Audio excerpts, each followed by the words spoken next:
家好，我是魏，坐在我身旁的是老徐。大家好，我是老徐。老徐，之前咱们不是讨论过《小丑》这部电影？对，就回去以后我就发现在我脑子里会有好几个声音在说话，吓死我了，我都以为我快要精神分裂了，你知道吗？有点可怕。后来我就马上去看了一部动画片去压压惊啊。不看还好，看了以后就更不平静了。为什么？脑子里声音就越来越多了，你知道吧？因为这部电影它叫《Inside Out》，中文名字叫《头脑特工队》。对，这部电影讲述的是一个小女孩，对吧？因为搬家搬到了一个陌生城市，然后情绪失去了，失控了就情绪。对，然后她脑子里就是有5种情绪的小人在共同协作一些产生了一些故事。对，这部电影很有意思的，我很喜欢的。魏老师，你看过之后有什么感想？就是刚刚不是说了嘛，就是脑子里会出现好几个声音，其实就是这个电影里边它是各种情绪进行拆分，每一种情绪的声音，包括快乐、悲伤、愤怒、恐惧、厌恶都给它体现了。是，那其实这就是这部电影它有趣就有趣在里面的主要的角色，其实是我们大脑里面的各种情绪嘛。对。那我们今天就从每个情绪还有他们之间的紧密配合的一个角度的出发来聊一聊吧。好，大家就是观众朋友们，如果说你们觉得对这部动画片感兴趣，或者对我们这个话题感兴趣，那你也可以去提出我们一些不同的意见，或者是你觉得哪里我们讲的不对，对吧？有不同看法都可以来互动一下。是，那我们就从这个电影的这个主人公谈起。这主人公她是一个小女生嘛，她叫莱莉。整个这个故事就是发生在莱莉差不多10岁左右前后，这其实就是一个小朋友成长的关键时期。从10岁开始，小朋友会渐渐开始进入到青春期，他会开始遇到各种各样的问题，遇到人，对，也会产生各种各样不同的情绪。我们就来聊一聊这部电影里几个情绪，这个小人啊。第一个就是占 C 位的乐乐，乐乐其实是在莱莉出生以后，他第一个出现的情绪，它代表快乐。对，在莱莉睁开眼睛看到爸爸妈妈以后，乐乐就出现了。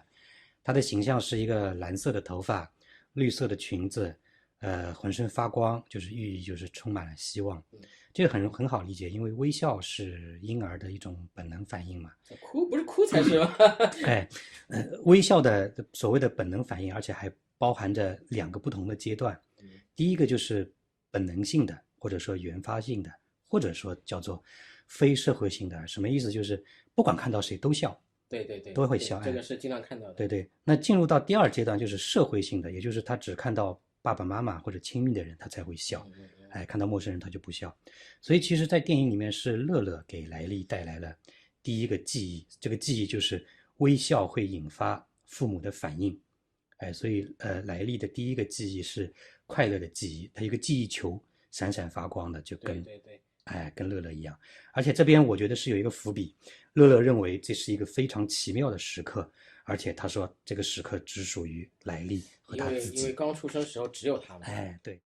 然后紧跟着乐乐第2个出现的角色叫悠悠，悠悠它代表忧伤，它的主色调是蓝色的，它有跟乐乐一样蓝色的头发，但是它皮肤也是蓝的，它穿的毛衣也是蓝的，它还戴着眼镜，而且看起来胖胖的，给人一种很安定的这样一种感觉。那悠悠出场的时候，他按着那个大脑指挥室里面，那个时候只有一个按钮，那个指挥台上，他按着不放，然后乐乐就去争夺控制权，就争夺控制权了。第3个出场的叫帕帕，帕帕是代表害怕，代表恐惧，它的整体的色调是紫色的，他穿着一个毛线马甲，像个中年男人，穿着衬衫，戴着个红色的领结。帕帕呢，他是负责保障莱莉的安全。帕帕出现的时候，其实莱莉已经长大一些了，那个场景是他自己一个人拉着一辆玩具车，满屋子乱跑，跑到那个电源插座前面，出现危险的时候，这个时候是帕帕，就是说他生活环境出现安全问题了。对，帕帕就出现，然后跟着帕帕出现的后面一个角色叫做燕燕，燕燕代表的是讨厌，它的整体的色调是绿色的，但是呢，她系着粉红色的丝带，她是个女性的形象的角色，涂着粉红色的口红，烫着很夸张的大波浪的头发，整个形象就很张扬。燕燕是负责保护莱莉免受身体上或者精神上的伤害的。她第一次出现就是因为讨厌吃西兰花，所以它也是绿色的，像西兰花一样。这之后最后一个出现的是怒怒，怒怒是表示愤怒，它的整体色调是红色的，它的个子有点矮，穿着白色的衬衫，暗红色的西装裤，系着红色的花纹领带。怒怒它就代表愤怒嘛，就它最有特点的就是它在生气的时候，它头上会冒火，会喷火出来。它是控制莱利做一些比较冲动的行为。但是呢，有个细节就是他刚刚出现的时候，因为莱利很生气嘛，但是当爸爸给莱利一个玩具飞机的时候，玩具飞机的时候，怒怒很快就消气了。后面3个角色帕帕、燕燕跟怒怒出现的时候，莱利其实已经长大一点了。这个时候大脑的控制台也已经从只有一个按钮变成了一个完整的控制台。很明显就是它体现，如果这个时候只需要一个人来操控的话，是不需要这样复杂的控制台的嘛，对吧？其实每一个人的操作，而且你注意到没有，他们每一个人手放在那个控制台上，这个控制台就会变颜色，就会变成他们对应的颜色，也就是莱利这个时候就会产生不同的情绪了。魏老师，这几个人物你最喜欢哪一个呀？这个我相对来说比较喜欢悠悠吧。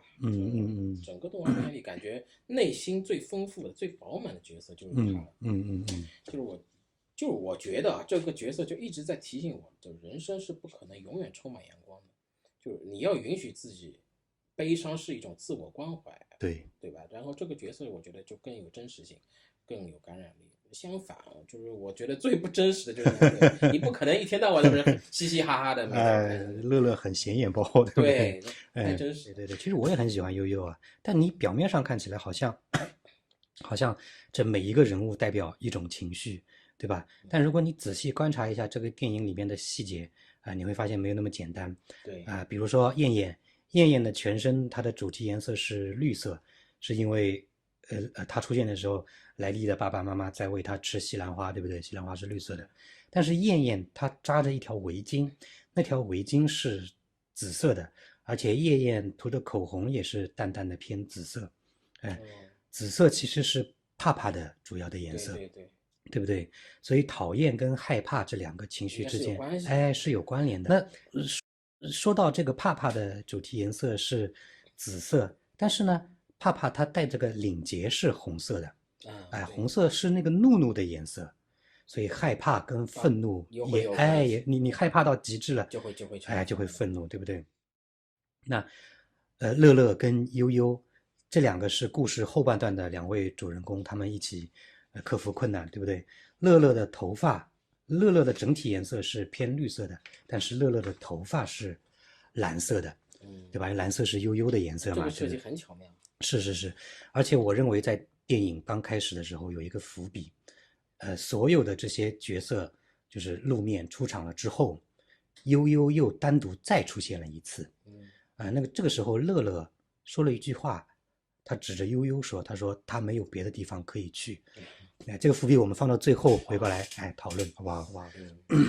我觉得这虽然说是电影的角色，但是你去仔细的看一下，就好像我们真实生活中确实是这样，就是你不会单方面的一个情绪一直控制着你，它总是有好多个情绪一起来协作。就这里边，它不是电影里面就建立了好几个岛屿嘛，什么冰球岛啊、友谊岛、家庭岛这些，对吧？其实你说白了就是我们平时一个社会关系网或者是一些行为的记录。对，随着年龄增长，这些不同类型的岛屿可能会越来越多。是的，每一个小岛对莱利来说都是很重要的一种记忆的组成部分。对，而且你发现没有，打冰球啊，友谊就是跟别的小朋友，对不对？家庭岛就是跟爸爸妈妈。其实一个10岁的孩子，他大部分生活就是围绕这些东西展开的，对吧？这些都是他珍贵的一个记忆。是。那你会发现，他随着莱利的搬家，就原来的社会关系网就破碎了。他离开了原来的房子、原来的学校、原来的朋友，来到一个新的城市，一切都是陌生的。然后这些岛屿，你看到后面就全都碎掉了。对，这些关系到后面要重新组织，其实是非常难的。是的。他搬家之后经历了一系列的事情，包括重点描写了一段，就是他无法融入新的学校，他也吃不惯那个新的地方，那个街道上面餐厅里面的食物，所以这个时候他就开始回忆过去的美好了。就在这个时候，那个悠悠开始想要接触他的那个记忆球了。这个经历对我个人来讲，我有点不太能够切身体会，因为我小的时候其实没有经历过像转学啊、搬家啊这样的一些经历。你没有换过生活的环境。哎，对，我不知道魏老师对这一段你有没有什么看法？这个其实就是我为什么说觉得悠悠才是最真实的原因，因为我小时候也是转过学校啊，对，原来的关系就全都破碎。因为我小学升初中本来是直升就是对口的学校嘛，然后对口学校，然后我因为这个学校不行，所以又换到了一个新的学校，然后原来的同学全都关系之后就全都破碎，是，就是和这个电影其实完全一样，原来的关系全都碎掉，全都断掉，然后我就会去想以前一些开心的日子，然后我就想用那种悲伤的记忆去建立那些，重新连接原来那些小岛。我们一般人都是这样的，总会去怀念自己最熟悉的、最经历最多的东西。那所以如果怎么样去把这些新的环境融入到我们怀念的记忆中，怎么去平衡这些东西，其实要花时间去解决的。是的，是的。所以这个电影也是从这里才开始正式的进入正题了嘛。对，同时也引发观众的一种思考，就是莱利他其实经历的事情是一种叫做分离啊，跟熟悉的环境、跟熟悉的朋友分离。这个分离其实是人生的成长路上的一个必须要经历的。对，那顺嘴说一句，因为我自己曾经也在几次线下的这个心理沙龙活动当中主持过几次有关分离话题的活动，我发现这个话题其实还蛮受欢迎的。其实线下活动都挺受欢迎的，所以欢迎大家去关注我们视频里的二维码，咨询有关线下活动的一些内容。我们说回来啊，这个小朋友啊，莱利他融入不了新的环境，他开始觉得还是以前好，所以他会伤心，这个是很正常的嘛。但是这个时候电影里面啊，乐乐他就一直不允许悠悠去碰那些记忆球，因为他一碰那个球就变蓝色。哎，对，乐乐呢，他一直在想各种各样的办法要让莱利快乐起来。哎，这个时候怒怒跳出来说了一句话，魏老师你有印象他说了什么话？这个有点忘了。怒怒他跳出来很生气的，他说都是搬家的错。把他怪在搬家。哎，你觉得为什么导演要特意安排怒怒来说这样一句话呢？我觉得就是怒怒，因为是他控制的是那种愤怒的情绪，所以这种事情自然而然会产生那种抱怨啊、反驳的这种心理，所以他从他的口中说，其实是心里最真实的想法。我发现我很喜欢你这个所谓最真实的想法这个答案，因为人经常就是在最愤怒的时候，对，他的心里话才会脱口而出。但其实我们回到这个问题，这个问题本身并没有什么标准答案。导演我们也没有去问过导演为什么要让怒怒说。如果大家有自己的想法，可以欢迎大家给我们留言啊，告诉我们。那实际上说回来，这里除了乐乐之外，其实所有其他的情绪都提出意见了。但是呢，全都被乐乐否定掉了。对，所以这个时候你能看出来，乐乐其实一直都是在压抑别的情绪的，他只想要快乐。对。我觉得魏老师你应该是比较反对乐乐这种做法的。是这样，所以就是我说他最不真实了。没有一个人是可以一直快乐的。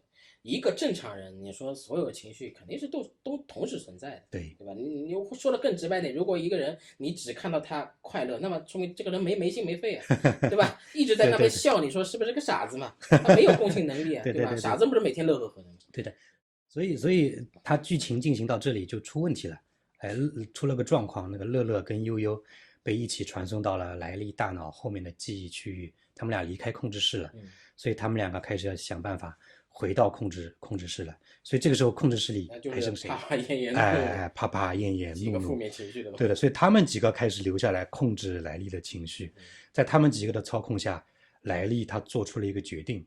魏老师，你记不记得他想要干什么？我记得就是他要离家出走了，就是想回到以前他生活的地方去。对的。所以围绕离家出走这件事情，莱利他开始瞒着父母，瞒着爸爸妈妈，他自己行动了。这也导致了莱利大脑里面那几个小岛一个一个崩塌了。包括他跟爸爸妈妈发脾气，他撒谎。我印象最深的是他偷偷的从妈妈的包里面偷拿了一张银行卡，对吧？对。那而且为了阻止莱利做这些不好的事情，那乐乐跟悠悠也在这个时候想尽各种办法要回到控制室里面，对吧？他们用了很多的方法，比如说什么搭乘垃圾记忆的列车，穿过那些什么抽象思维区域，反正就是好像最后就是他利用那个搭人机的方法跳过去，我也不知道这个人机是怎么来的。对对对，当中的剧情我们就不讲了啊，免得剧透。但是就是在这个过程当中，乐乐他其实逐渐发现他自己一直都做错一件事情，他慢慢发现悠悠其实是一个很温暖的角色，对，而且最重要的是他意识到悠悠对莱利是有很大的帮助的。是的，哎，我们说到这里就提一个心理学家叫做保罗·艾克曼，他总结了我们每一个人都会有的6种基本情绪，就是幸福、悲伤、厌恶、恐惧、惊讶和愤怒。那不就是电影里那几个？哎，对的对的。那魏老师，你觉得悠悠它因为代表的是悲伤的情绪嘛？你觉得悲伤的情绪对我们来说有什么？我觉得就是它这个就是刚才我说的共情，它是一个共情的一个起点。就你快乐不是唯一正确的情绪，对，就你压抑悲伤反而会让情绪失衡。是，就悠悠它代表了什么？它代表的是悲伤，不是脆弱。对，它需要把压力释放出来，对吧？同时它也要让我们对他人的痛苦能够更加敏感。就像悠悠为什么触碰记忆，他触碰记忆的时候激活的不仅仅是孤独感，但还激活了什么？重要的就是他激活了父母对他的关怀，对吧？换句话说，你悲伤的记忆，你除了悲伤本身之外，你还隐藏了很多很容易被忽略的爱和支持。对对对，我很喜欢啊，这个你说的悲伤背后隐藏着我们被忽略的，就是对爱和被支持的一种渴望。对，哎，其实这个电影也在告诉我们，悲伤其实是能够帮助我们成长的。我们只有通过悲伤，才能够学会放下过去的一些东西，我们才能转而去建立起一些新的东西。那就像电影里面一样，莱利其实在大脑里面后来他建立起来了新的那些功能的小岛嘛，对吧？对对对。哎，所以我觉得其实悲伤是能够协助我们去学习的，这样我们才能在未来在遇到其他事情的时候，我们才能知道要怎么应对嘛，对吧？